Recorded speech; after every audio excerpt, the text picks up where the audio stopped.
नमस्कार, मैं एडवोकेट विकास यादव एक बार फिर से स्वागत करता हूं आप सबका एक नई वीडियो में। जैसा कि आप सबको पता है, अभी आपका एग्जाम AIB 19 लगभग आसपास ही है। तो काफ़ी अगर आप वेबसाइट्स देखोगे, ऑनलाइन वेबसाइट्स आप देखोगे या फिर यूट्यूब पे काफ़ी आप यूट्यूबर्स देखोगे जो बता रहे हैं कि भाई एग्ज़ाम आपका मोस्टली अभी नोटिफिकेशन निकल सकता है जून के एंड में। अभी वैसे जून का एंड ही चल रहा है मोस्टली, मतलब कह रहे हैं कि जुलाई के अंदर ही अंदर जुलाई की शुरुआत में आप एक्सपेक्ट कर सकते हो कि रजिस्ट्रेशन शुरू हो जाएंगे। तो अभी देखिए, मैं तो सोर्स बता नहीं सकता उनका क्या सोर्स है कि किस सोर्स की वजह से वो ये इन्फॉर्मेशन आप तक पहुंचा रहे हैं। लेकिन अच्छी बात है, जितना जल्दी एग्ज़ाम हो उतना सबके लिए अच्छा है, ताकि हर चीज़ टाइम से हो जाए। तो अगले साल क्या पता मोस्ट प्रोबली ये 2 बार करवाने लग जाए एग्ज़ाम, क्योंकि करवाना तो इन्हें साल में 2 बार ही है। इस बार तो 2 बार मुझे चांसेस लग नहीं रहे, लेकिन अगर क्या पता कर भी लें, टाइम रहते कुछ कह नहीं सकते। लेकिन काफ़ी स्टूडेंट्स के डाउट आ रहे हैं इसके रिगार्डिंग कि सर रजिस्ट्रेशन कब से शुरू होंगे, हमारे सिलेबस क्या रहेगा एग्जाम का, हमें ओल्ड क्रिमिनल लॉज पढ़ने हैं या न्यू क्रिमिनल लॉज पढ़ने हैं। हम अगर AIB 18 हम अपियर कर चुके हैं और हम उसमें पास नहीं हो पाए थे, तो क्या हमें फिर से रजिस्ट्रेशन करवाना पड़ेगा? और सर एग्जाम का मंथ कौन सा होता है, मतलब रजिस्ट्रेशन के बाद अगर हम बात करें तो रजिस्ट्रेशन और एग्जाम मंथ में कितने डेज का आपको गैप पीरियड मिलता है ताकि आप प्रिपरेशन कर सको। तो इन सभी डाउट्स को मैंने कंसोलिडेट वीडियो में ले लिया है कि भाई काफ़ी बच्चों को इशू आ रहा था, तो एक मैं वीडियो बना देता हूँ। तो ये हम सारी चीज़ें इस वीडियो में डिस्कस करेंगे। वैसे ये मैं काफ़ी बार पहले बता भी चुका हूँ, लेकिन जैसे आपको पता है कि धीरे धीरे नई नई ऑडियंस जुड़ती रहती है और एग्ज़ाम का टाइम है, सबके एग्ज़ाम ख़त्म हो गए जून के जो LLB के एग्ज़ाम थे। तो मोस्टली अभी सभी बच्चों को AIB 19 देना है, तो थोड़ा सा सब बच्चों के डाउट है, ठीक है, इंडिविजुअली अलग अलग डाउट है। तो मैं बताऊं आपको, जैसे आपको ये ऑफिशियल वेबसाइट दिख रही होगी स्क्रीन पे, allindiabareexamination.com, आप देख सकते हो। ये वेबसाइट आपको पता होगा, जो स्टूडेंट्स मेरे टच में है, मैंने बताया था 3-4 दिन पहले कि ये वेबसाइट 3-4 दिन से काम नहीं कर रही थी, ठीक है। इसका जो अकाउंट था वो सस्पेंड किया हुआ था। कुछ लोग कह रहे थे, कुछ स्टूडेंट्स से बातचीत हुई मेरी, तो वो कह रहे थे कि सर ये ऐसा कई बार होता है कि जब वेबसाइट की जो अमाउंट पे करनी होती है आपको, कि भाई हर साल में कुछ फीस होती है वेबसाइट को चलाने के लिए, तो वह वेबसाइट फीस शायद नहीं दी है, या और भी कोई रीज़न हो सकता है, क्या पता कुछ अपडेशन करना चाह रहा हो AIB। तो उसके बारे में हम बातचीत नहीं करेंगे। लेकिन 3-4 दिन बाद कल से ये वेबसाइट चलनी शुरू हुई है, जैसे आप सबको पता होगा, कल से ही लगभग ये अच्छे से चलनी शुरू हुई है, वरना इससे पहले 3-4 दिन से ओपन नहीं हो रही थी, अकाउंट सस्पेंडेड लिखा रहा था। तो जैसे आप देखोगे यहाँ पे आपको टॉप मोस्ट जो लेफ्ट कॉर्नर है, आप स्क्रीन पे देख पा रहे हो, लिखा हुआ है रजिस्ट्रेशन लिंक AIB 18। तो जिस दिन आपका नोटिफिकेशन आएगा, जिस दिन आपका रजिस्ट्रेशन आएगा, उसके कुछ टाइम बाद, ये नहीं कि आज आया आपका अगला दिन ही मतलब रजिस्ट्रेशन लिंक शुरू हो जाता है, लगभग एक हफ्ते पहले आपका रजिस्ट्रेशन के बारे में बताते हैं कि नोटिफिकेशन निकलने वाला है। उसके बाद लगभग आपका लिंक जनरेट किया जाता है, फ्रेश लिंक, और उस पर आपको रजिस्ट्रेशन करना पड़ता है। तो जिस दिन आपका ये प्रोसेस शुरू होगा, रियल में आप कह सकते हो ऑफिशियल जिस दिन शुरू होगा, वहां पे आपको इस वेबसाइट पे लिखा मिलेगा रजिस्ट्रेशन लिंक AIB 19। तो उसी दिन से आप मान लीजिए कि आपके रजिस्ट्रेशन शुरू हो गए हैं, ठीक है।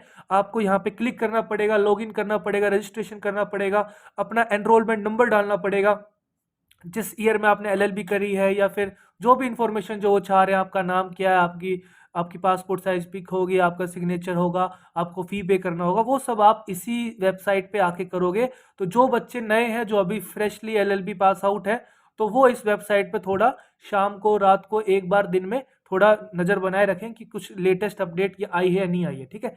आप देखोगे इसी के अंदर एक सिलेबस का भी ऑप्शन दिया हुआ है। तो सिलेबस में आप देखोगे कि यहाँ पे फिलहाल अभी आपका AIB 17 का सिलेबस दिया हुआ है, लेकिन आप इससे मत जाइए, AIB 18 का सिलेबस भी इन्होंने दिया था। जहाँ पे जब आप रजिस्ट्रेशन लिंक पे जब ओपन करते थे, जब अगर जिन बच्चों ने AIB 18 दिया था तो उन्हें पता होगा कि सिलेबस इस वाले कॉलम में भले ही अपडेट ना किया हो, लेकिन जब आप रजिस्ट्रेशन करते थे तो वहाँ पे जब आप देखोगे, जब आपका पोर्टल जनरेट होगा, आपका नाम लिखा आएगा कि ये इस कैंडिडेट का पोर्टल है, उसके अंदर आपका पूरा एनरोलमेंट नंबर वगैरह, पूरे डिटेल्स वगैरह होंगे। नीचे एक ऑप्शन था सिलेबस, सिलेबस फॉर AIB 18, तो वहां पे आपको AIB 18 का सिलेबस अपडेट क्या मिलेगा। क्या पता इस बार ये यहीं पे अपडेट कर दे, क्या पता नहीं भी करते, लेकिन रजिस्ट्रेशन लिंक पे आपका अपडेशन आपको मिल जाएगा। तो फिलहाल अभी हम AIB 18 के अकॉर्डिंग प्रिपरेशन कर रहे हैं। AIB 18 में आपका ओल्ड क्रिमिनल लॉज है, आपके न्यू क्रिमिनल लॉज नहीं है, क्योंकि उस टाइम तो आपके एनफोर्समेंट पे नहीं आए थे। लेकिन अभी काफ़ी चांसेस हैं कि AIB 19 में आपका न्यू क्रिमिनल लॉज आ सकते हैं, क्योंकि जैसे आप सबको पता है 1 जुलाई से आपका वो एनफोर्समेंट में आने वाले हैं। बात करें दूसरी वेबसाइट है आपकी, bar council of India .org। सबसे पहले जो नोटिफिकेशन आएगा, सबसे पहले जो इन्फॉर्मेशन आएगी वो इसी वेबसाइट पे आएगी। आपको इस वेबसाइट को टच में रहना है। अगर आप देखोगे इस वेबसाइट पे थोड़ा सा स्क्रॉल डाउन करोगे तो लेटेस्ट अपडेट का एक कॉलम है, इस पे आप व्यू ऑल करोगे तो जब भी नोटिफिकेशन आएगी, आपकी जितनी लेटेस्ट इन्फॉर्मेशन आएगी एआईबी के एग्जाम से कि भाई आपका एग्जाम कब है, आपका सिलेबस क्या है, आपका सेंटर क्या है, ये सब चीज़ें इस बारे में अपडेशन की एडमिट कार्ड आ गया नहीं आ गया, सबसे पहले आपको यहाँ पे मिलती हैं चीज़ें। ठीक है, आप देखोगे क्योंकि बीसीआई से ही वहाँ का एआईबी का लिंकिंग है। तो इसके अंदर आप देखोगे काफ़ी ज़्यादा नोटिफिकेशन दी हुई है। जैसे आप देख सकते हो प्रीवियस आप नोटिफिकेशन देख सकते हो कि ये सब आपको दे रखी है कि हाँ भाई आपका revise schedule of dates AIB 18 के लिए, रिजल्ट ऑफ एआईबी। तो मतलब मैं कहना चाह रहा हूँ आपको कि आपको यहाँ पे भी नोटिफिकेशन आपको रजिस्ट्रेशन के रिगार्डिंग मिलेगी, तो आप इस वेबसाइट के भी टच में रहना। तो ये वाली बात हो गई है जो हमारा कॉमन डाउट था कि सर वास्तव में कब से रजिस्ट्रेशन शुरू हो रहे हैं, कब से नहीं हो रहे हैं। भैया आपको इसका आंसर खुद मिल जाएगा। आप डेली रात को शाम को एक बार जो वेबसाइट मैंने आपको बताई है एआईबी वाली और जो बीसीआई वाली, इसके टच में रहो। और कैसे देखना है, रजिस्ट्रेशन लिंक पे देखो आप कि क्या एआईबी 19 आ गया है या नहीं आया। ठीक है, जैसे ही आ जाएगा तो समझ जाना कि आपका रजिस्ट्रेशन शुरू हो गया। अब ये कभी भी हो सकता है, देखिए इसके बारे में किसी के पास कोई ठोस जानकारी नहीं है, लेकिन हम थोड़ा अनुमान लगा रहे हैं। काफ़ी लोग अगर मार्केट में बता रहे हैं तो कुछ तो बात में सच्चाई हो सकती है। तो जैसे एज यूजुअल हम बात करें, अगर प्रीवियस ट्रेंड्स की बात करें तो अगस्त में लगभग 5-10 अगस्त 15 अगस्त के आसपास आपका रजिस्ट्रेशन इन्फॉर्मेशन नोटिफिकेशन लिंक वगैरह शुरू हो जाते हैं। तो अगस्त की शुरुआत में आप मान सकते हो। अगर थोड़ा जल्दी कर रहे हैं इस बार ये, तो आप जुलाई में मान लो, जुलाई के एंड में मान लो आप रजिस्ट्रेशन शुरू हो जाएंगे आपकी। और जल्दी कर रहे हैं तो भाई जुलाई के बिगनिंग में मान लो, क्योंकि मुझे नहीं लगता अब जून में निकलने के कोई आसार है, क्योंकि ये वीक भी निकल ही गया है। ठीक है, क्योंकि फिर सैटरडे संडे ऑफ हो जाएगा, तो जून में तो अब कोई चांसेस बन नहीं रहे। तो ज़्यादा से ज़्यादा जुलाई बिगिनिंग में हो जाएगा या जुलाई एंड में, वरना अगस्त में तो श्योरिटी है काफ़ी ज़्यादा कि अगस्त में तो होना ही होना है। उसके बाद सिलेबस की बात कर लेते हैं। देखो मैंने जितना भी एनालिसिस आप करके बताया है कि देखो ओल्ड बियर एक्ट जो है आपके आईपीसी है, आपका सीआरपीसी है, आपका इंडियन एविडेंस एक्ट है, ये तो आपने परचेज कर ही रखे होंगे क्योंकि आपने एलएलबी किया है, तो आपने यही वाले पढ़े होंगे। तो इनको तो दोबारा खरीदने की जरूरत है नहीं। अब बात करते हैं नए वालों की। नए वाले आपको खरीदने पड़ेंगे बीएनएसएस एंड आपका बीएसए, भारतीय न्याय संहिता, भारतीय नागरिक सुरक्षा संहिता एंड भारतीय साक्ष्य अधिनियम। ये आपको क्यों परचेज करने, चाहे भले सिलेबस में ऐड हो या ना हो, सिलेबस में इनका एडिशन हो या ना हो, आपको तो परचेज करने पड़ेंगे ही। क्योंकि जैसे ही आप अभी पास आउट हुए हो, आपकी एलएलबी की मार्कशीट आएगी, जैसे आपको एनरोलमेंट हो जाएगा, आप प्रैक्टिस करने के एलिजिबल हो। तो आप जब प्रैक्टिस करोगे तो आपके लिए तो 1 जुलाई के बाद न्यू लॉज के अंडर आप प्रैक्टिस करोगे, तो आपके पास होना चाहिए बियर एक्ट, तो आपको परचेज तो करना ही है। तो ये वाला क्वेश्चन तो आपको पूछना ही नहीं चाहिए कि न्यू परचेज करें या ओल्ड परचेज करें। आपको ओल्ड आपने परचेज कर रखा है, न्यू आपको परचेज करना ही पड़ेगा, काफ़ी लोगों ने कर भी चुके हैं। ठीक है, अब बात आती है कि पढ़ें क्या। तो देखो इसको सबसे अच्छा कवर करने का तरीका है, मैं आपको एक ऐप बता रहा हूँ। आप गूगल प्ले स्टोर से या फिर एप्पल प्ले स्टोर से डाउनलोड कर सकते हो।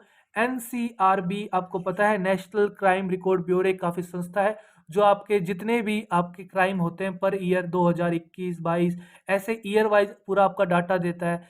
प्रिजन्स के पूरे डाटा देते हैं, मतलब पूरा क्राइम का जो आप रिकॉर्ड ब्यूरो आप कह सकते हो, पूरा डाटा स्टेटिक्स वगैरह जो मेंटेन करता है, उसी संस्था का नाम है एनसीआरबी।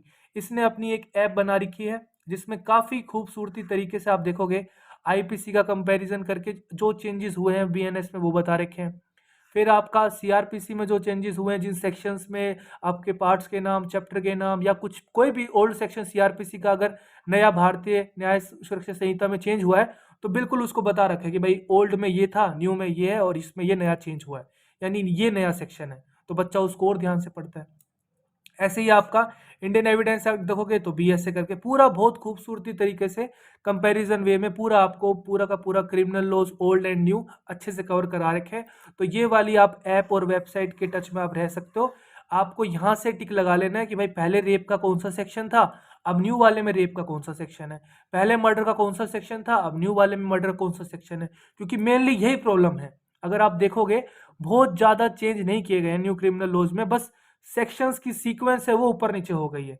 तो वो सबसे अच्छा करने का तरीका है, ये वाली आप ऐप डाउनलोड कर लो और इससे आप अपना जो न्यू वाला क्रिमिनल लॉ है उसके अंदर आप देख लो कि भाई अब मर्डर का कौन सा सेक्शन है, 103, 102, आपका रेप का 63, 64 हो गया है। ठीक है, आपके थेफ्ट के कौन से, रॉबरी के कौन से, तो वो आप टिक लगा सकते हो। तो ये एक बढ़िया तरीका है।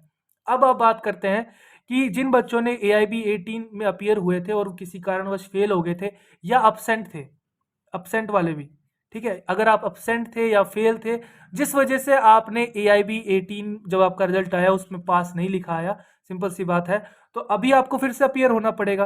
तो आपको क्या फिर से रजिस्ट्रेशन करवाने हैं? भैया आपको फिर से रजिस्ट्रेशन कराने हैं। जब ये आपका रजिस्ट्रेशन लिंक आएगा तो आपको इस लिंक पे जाके फिर से रजिस्ट्रेशन करना है, फिर से अगेन आपको सेम फी पे करनी है। क्या पता इस बार फी आपकी बढ़ जाए, वो मैं बता नहीं सकता, लेकिन जो फिर पिछले साल थी 3500 रुपये और 2500 रुपये, SC ST के लिए 2500, जनरल और OBC के लिए 3500 रुपये, प्लस आपका कुछ बैंकिंग चार्जेस भी थे 85-70 रुपीज़ कुछ ऐसा करके, तो वो भी आपको देना पड़ेगा।